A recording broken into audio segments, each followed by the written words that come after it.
Tamamlanan сағамызды бастамастан бұрын бағыттарымды тақтағымыз аударғанды қалаймын. Тақыда үш сөзді шешендік, қазақ, мәңгілік. Енді осы үш сөз қайда деген сұраққа қараңдаршы.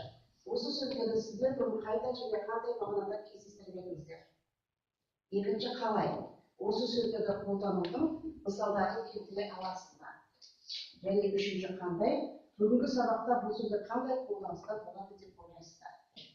1 минут топ ақылдасуға.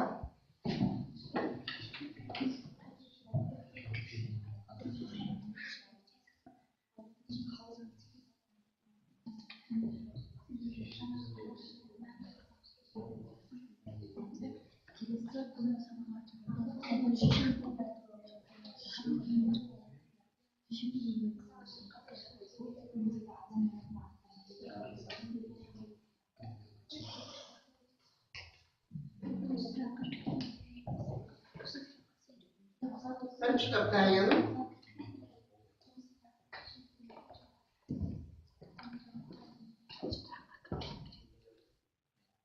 Екінші топта дайын екен. Онда сөзді бірінші топқа береміз. Бізде бұл сұраққа қайда деген? Біз бұл сұрақтарды қайда деген? Біз газет журналдардан, әдебиеттерден және теледидардан кездестіреміз. Және тарихтардан кездестіреміз. Келесі сұраққа мынандай жауап береді. Қалай деген?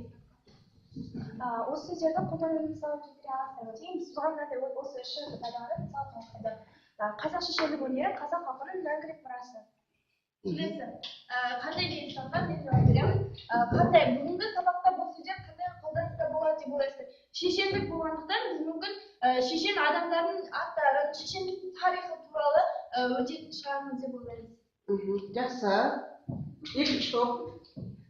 Яғни қазақ мәңгілік шешендік сөздері біз қандай жерде кездестірдік? Жаңа айтып кеткендей, бізде түрлі сабақтардан кездестірдік. Және тағы да мысалы түрлі мәдени бағдарламалардан, теледидардан да осы сөздерді кездестіріп жүрміз. Енді екінші сұраққа Айшеке Мадина жауап береді. Яғни екінші сұрақ қалай? Біздің ойымызша ол қазақ шешендік өнері мәңгілік деп Ойлайсың. Иә, ойлаймын. Қандай? Бүгінгі сабақта бұл сөздер қандай қолданыста болады деп ойлайсыздар? Қазақ шешендік деп айтып отырғандай, бүгінгі сабақтың тақырыбы қазақ шешендік өнерінің тарихында кездестіреміз деп ойлаймын. Және бұл тақырыпта қазақ шешендерін кездестіреміз деп ойлаймын. Яғни қазақ шешендері, емес шешендері жайлы мағлұматтарды кеңірек айтуымыз мүмкін. Жақсы, балалар. Берілген үш сөз қазақ, шешендік және мәңгілік. Үш сөзді байланыстыра отырған кезде берілген сұрақтардың сендер үшін қайсысы жауап беруге қиынырақ болды? Қай сұрақ осы үш сөзді біріктірген кезде қай сұрақ сіздерге қиындық келтірді? Жауап берейік. Үшінші биылғы тақырып қандай қолданыста болады? Биылғы жылы түгел біздің қазақ тіліміз осы шешендікке байланысты болады. Нақты қандай тақырып болатынын бізге болжау қиынырақ болды. Жақсы. Тағы да сіздердің топтарыңызда. Біздің топта үш сұраққа аса қиындық тудырған жоқ. Бәрі бізге жеңілірек болды. Бүгінгі сабақта беріп өтетініз. Қазақтарда, иә? Жақсы. Енді осы үш сөз және осы үш сөзге берілген үш сұрақ оққан кезде сендерге қандай ой салды? Қандай ой салды? Не ойладыңдар? Қазақ бүгінгі өтетін сабағымыз жайлы және бұрынғы қазақ шешендері жайлы еске түсіру, оларды қайттан қайталауға және жаңа тақырыпты өзіне мүмкіндік тудырды. Жақсы, сіздерге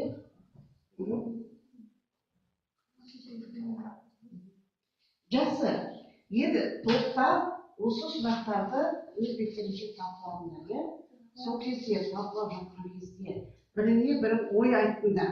Біріне бірі ой айтыңдар. Сол сәтте кімнің жауабы, кімнің айтқан сөздері bir-birleriga сәйкес keldi. Сол бойынша сөйлеп көрейікші. Топтар талқылап жатқан кезде. Бізде көбіміздікі бір жерге шығады, иә, ұқсас болды. Ойымыз бір жерге шықпаса, онда бізге осы ақылдасып шешкен оңай болып қалды. Жақсы. Bizde de burasında yapıyor. Daha doğru soruları göster. Барлықтар ойы қоса отырып, Жинақтап нақты осындай ой айталық. Жақсы балалар, келесі біз топпен жұмыс жасайық. Ал ойладыңыздар, біздің сабағымыз қандай екен тақырыбы? қазақ шешендік Қазақ шешендік өнерінің дамуы екен. Дәл осылай, осындай тақырып болады деген болжам болды ма сендерде? Болды, иә? Иә, кезеңдері туралы басқаша болуы мүмкін, иә? Жақсы. Олай болатын болса, қазір топта жұмыс жасайық. Бірінші топ сендердің тапсырмаларың, екінші топ сендердің тапсырмаларың. Бірінші топ қазақ шешендік өнерінің даму кезеңдері, екінші топ шешендік өнерінің дамуына үлес қосқан тұлғалар. Жақсы. Жұмыстарды істейік.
Тақырыпқа байланысты шешендік өнердің дамуына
Жинақтаймыз.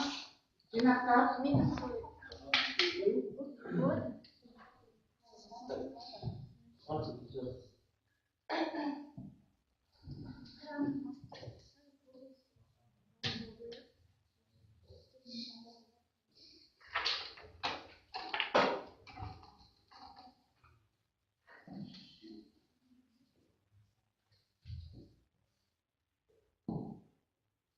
Топтар кім болмайды, өзара топтар шешімдер.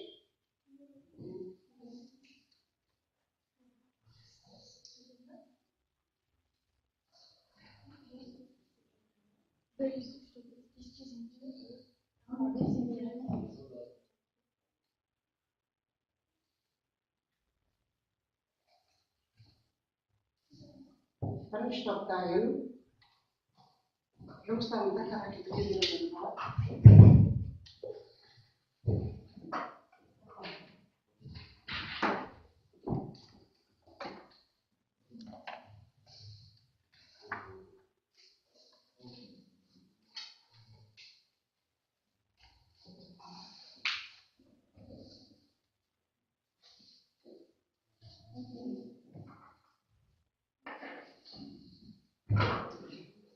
Екінші топтайын.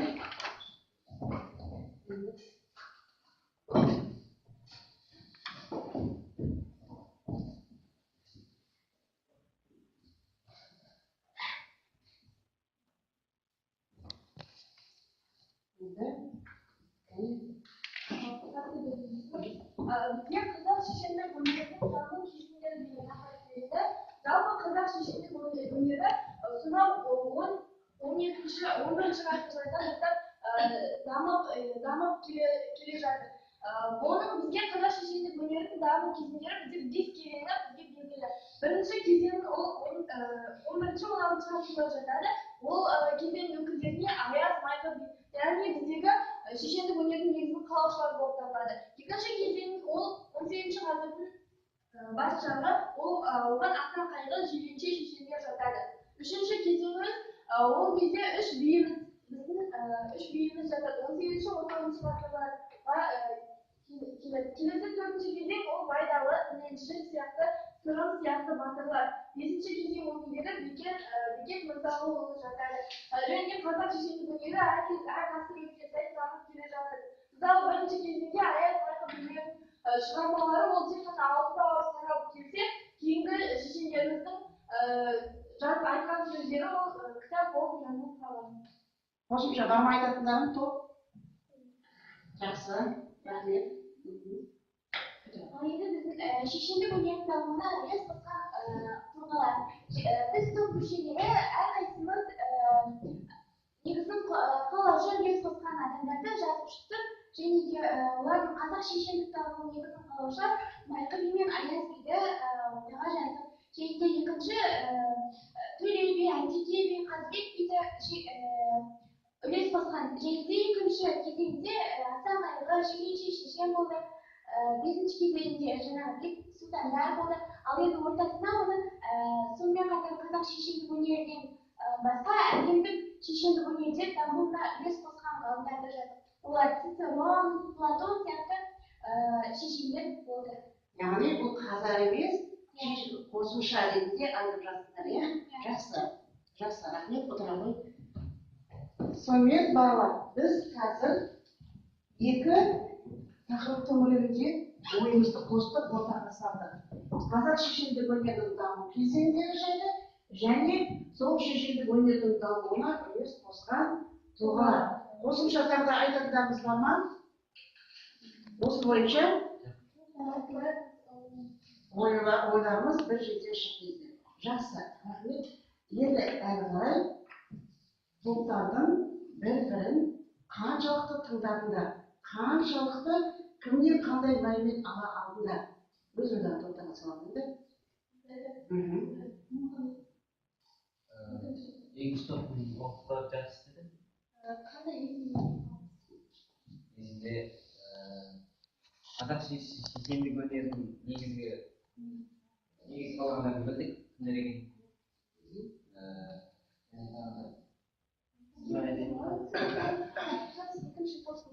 өте жақсы мағына себебі сақтан болса қазақ әдебиетінде шешендік өнердің дамуына үлес қосқан ғалымдар туралы жазсақ, олар әлем әдебиетіндегі шешендік өнердің дамуына үлес қосқан ғалымдар туралы Жақсы. Қылышбекті өте жақсы жазды. Бес кезең жайлы анықтап Барлығы түсінікті. Жақсы. түсіндіріп тапсырды. Енді үшінші тапсырма қалды. Қандайшы? Шешендік сөзбен шешендік өнер. Яғни жаңа Ақбөпен осы 11-ші сыныптан қазақ тілі шешендік өнерге арналған деген сияқты бір ой айтты. Олай болатын болса, осы шешендік өнер деген сөз көбірек кездесіп жүрді. Және шешендік өнер. Екеуісін ара-жігін ашарып айтып бере аласыңдар ма? Шешендік сөз дегеніміз жаңағы ең шешен адамдардың айтқан сөздері болса, ал шешендік өнер ол адамның бойындағы қасиеті, оның тапқырлығы, оның ойының жаңа айқындығы деген сияқты оның осы қасиеттердің барлығы оның бойында жиналған болса, ол өнерлі адам, шешендік өнер бойында бар адам болып есептеледі. Сөз ал шешендік сөз сол кісілердің айтқан сөздері. Осы күнге дейін же. Иә. Тағы қосарларың бар ма? Топ? Бар ма? Жақсы. Онда содан түсінесің? Жақсы. Әрі қарай келесі жұмыс бала. Жұпқа бөліне қойды. Жұпқа бөліне қойды.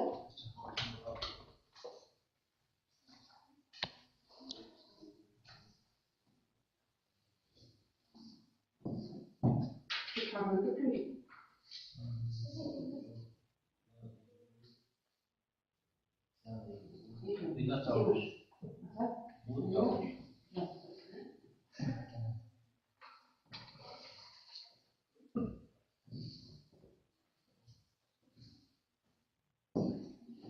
Не істеу керек бала? Негізгі ойын таралады. Мәтінді зерттеулейді. Бірінші мәтіннің негізгі ойын таралысында белгілі белгісіз мәліметтерді анықтайсыңдар сол мәтіндердің бойынша, мәтіннен өмірлік қағида шығарасыңдар және тәрбиелік мәні бар деп қорытынды жасайсыңдар. Жақсы. Жұрттар жұмыс жасаймыз.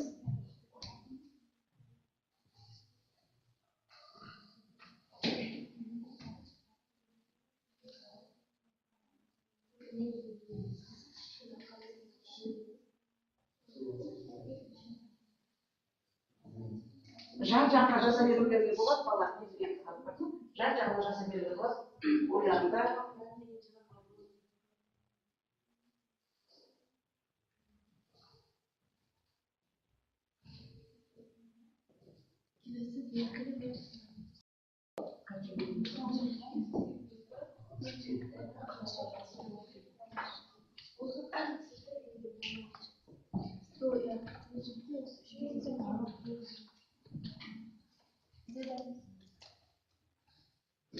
Жұрттар дайын.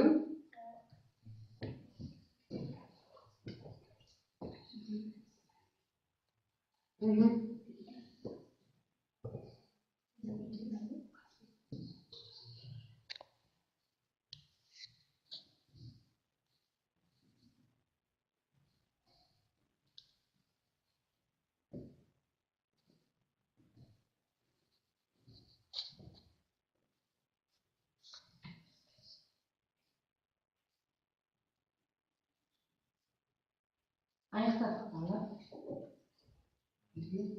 Демек, аяқтадық па?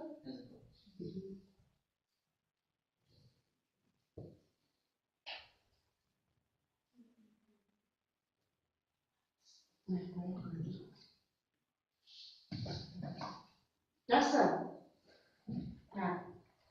Жұптар. Иә.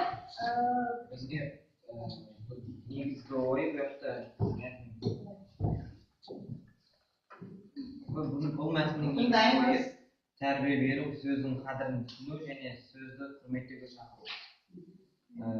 Келесі бізге мәтіннің белгілі және белгісіз мәліметтерден бізге белгілі мәліметтер осыда қалған белгісіз мәлімет болған аққоян жылы қар қалың түсіп көктем тозыңқырап шығыпты, алшын ауыл қыстан жүдап аңшылыққа ұшырапты.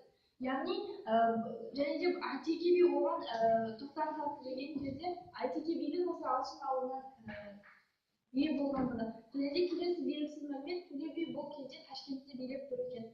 Бұл жерде бізге белгісіз оның ұлы жүздің биі болғанын ғана білеміз. Және де мәтіннен өмірлік қағида шығару. Жігіт адамға басты кесір еріншектік, ортаншы кесір ұлтшылық, кенже кесір кежілік, тілазалық. Осы үш кесір әдет бір адамда болса, ол өмір бойы жынбайды деген. Біз өмірлік қағида қорытындыға келетін болсақ, үлкен адамның сөзін тыңдау және сыйлау, сөзінің қасиеті мен қадірін кетірмеу, және ер жігітке осы үш кесірден аулақ болу. Яғни осы біз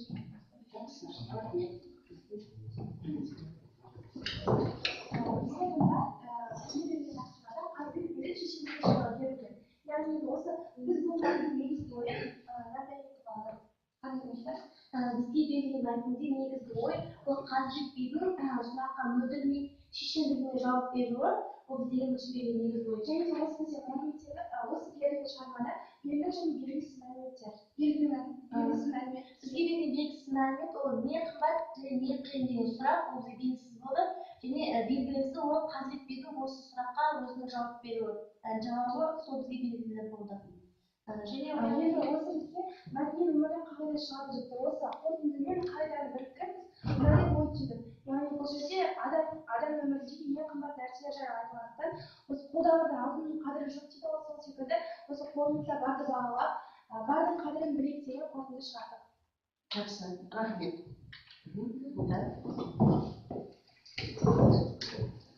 Бізге қазірет биден бір адам сұраған екен. Кім жақын деген сұрақ. Оған қазірет би тоқталып өткен кім жақын екен. Енді осы мәтіннің негізгі ойы, үлгі ой неге жақсы мен жаманды айыру болып тұр. Енді екіншісі жерде белгісіз және белгілі мәліметтер. Бұл жерде барлығы белгілі мәліметтер болып жатыр. бәрі түсінікті болды. Ешқандай қиындық тудырған жоқ. Үшіншісінде бізге мәтіннен өмірлік қағида шығару. Жақсы мен жаманды салыстыра отырып, жақсыны үлгі ету болды. Және төртінші тәрбиелік мәні бар қорытынды жасау. Өмірде бәрі жақын, тек мінезіне байланысты деп қорытынды. Қазыбек би соны сипаттап жазған. Және адамгершілігіне кімнің жақын, кімнің жаман екені мінезіне қарай байланысты. Қазыбек би жазғаныңыз айтқан деді, қазір біз оқып тұрғанмен ол кезде қайдағы да өмірсіді, сондықтан айтқан деп айтайық. Маған берілген мәтін төле бидің жұмбағы. Мәтіндегі негізгі ой, бұл мәтіндегі негізгі ой, осы жұмбақ арқылы бізге не жаман екенін түсіндіріп берген негізгі ой. Екіншісі белгісіз және белгілі мәліметтер маған бәрі белгілі болды. Яғни төле би туралы, қазыбек би туралы сен білемін. Ал үшіншісі мәтінден өмірлік қағида шығару. Жаман нәрселерден аулақ бол деп осы бізге жазып берген осы нәрселерден аулақ бол. Жаман нәрседен аулақ болу керек деген. Ал тәрбиелік мәні бар қорытынды жасау, осы жұма арқылы біз не жаман екенін біліп, осы істерден аулақ болуымыз керек. Қорытынды шығару. Жақсы. Бізге берілген мәтін бір төлемі кедей адамға егін ектіріп, ақысын төлемей пайдаланып жүру туралы. Бұл мәтінде негізгі ой ешкімді пайдаланбай ақысын жемеу. Белгісіз және белгілі мәліметтер. Бізге белгілі мәлімет бұл мәтінде шешендік өнерге байланысты. Ал белгісіз мәлімет бұл мәтінмен бірінші рет танысуымыз. Ал мәтіннен өмірлік қағида шығару. Ешкімнің ақысын ешқашан жемеу керек. Келесі тәрбиелік мәні бар қорытынды. Ешкімді кедей деп бөліп жармай, әр адам жеке тұлға бөліп жармау. Жақсы. Димаш қандай ой айтады? Димаш? Сенде қандай ой туды? Жақсы, рахмет. Осы топтық жұмыс арқылы тұтас мен жұпты тыңдадық. Енді бір қорытындыға келейік болады. Сендер берілген тапсырмада шешендік сөздер.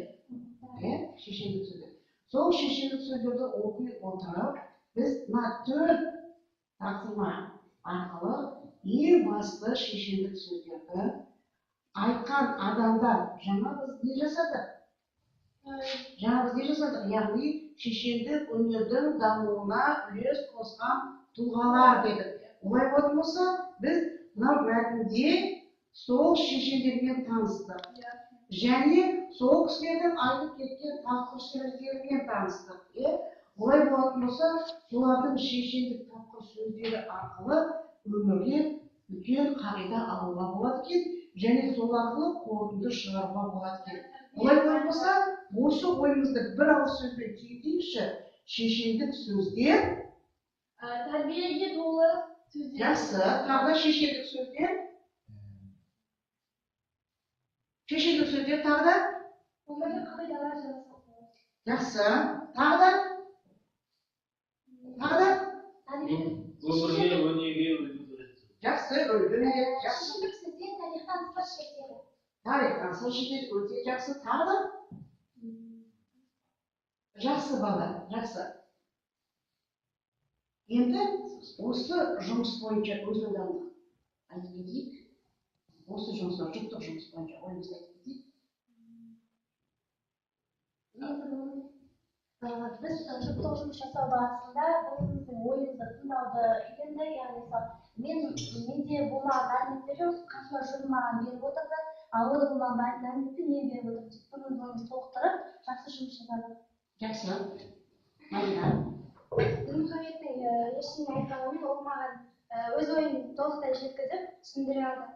Яғни екеуінің ойыңды сен Иә, мен жақсы. Тағы да сөйлетіңіз ғана? Жақсы бала. Жақсы. Олай болатын болса, енді бізде тағы да бір жұмыс қалды. Тоқтамай сөйлеу. Не істеу екен? Қараңызшы бала тақтаға. Берілген сөздерді қатыстырып, жұрт алдында сөйлеу. Жұрт аузында сөйлеу. Кезеңмен көрсетілген сөздерді байланыстыру, тақырыптан алшылмау, өзімізді қойып қоймау. Кім шығады? Әкесі болмау. Яғни мен сөздерді көрсетіп тұрам, сөйлеп тұрып, сол сөздерді қосып жіберіп, ойды ары қарай жалғастыру. Яғни тоқтамай сөйлеу. Бірақ тақырып шешендік өнердің дамуы. Жақсы. Шауыл. Тағы да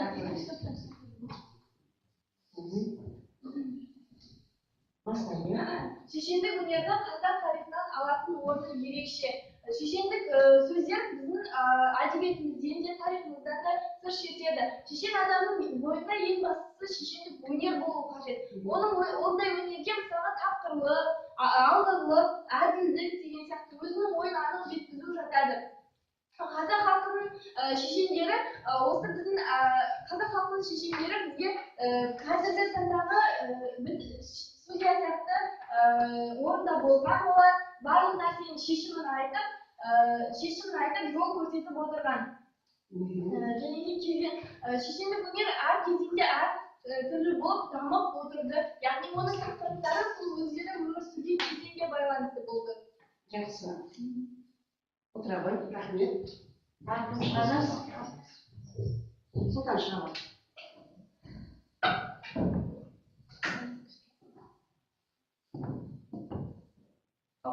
Шешендер тақыры болып келеді.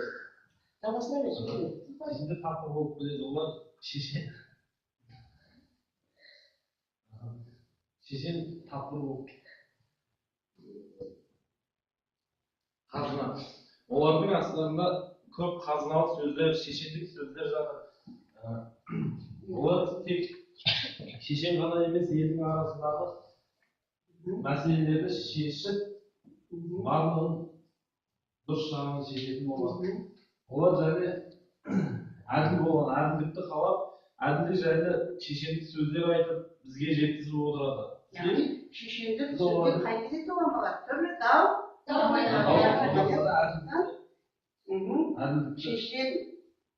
шешендер, билер, олар қандай болған? Ажырған, әділ болған сондықтан оларға жақсы шешім. Жаңа әділдік дегенде әділ шешім қабылдап, оларды әділ жағынан шешім қабылдап. Дау-дамайды шешім. Жақсы. Алина, шоғыр. Рахмет.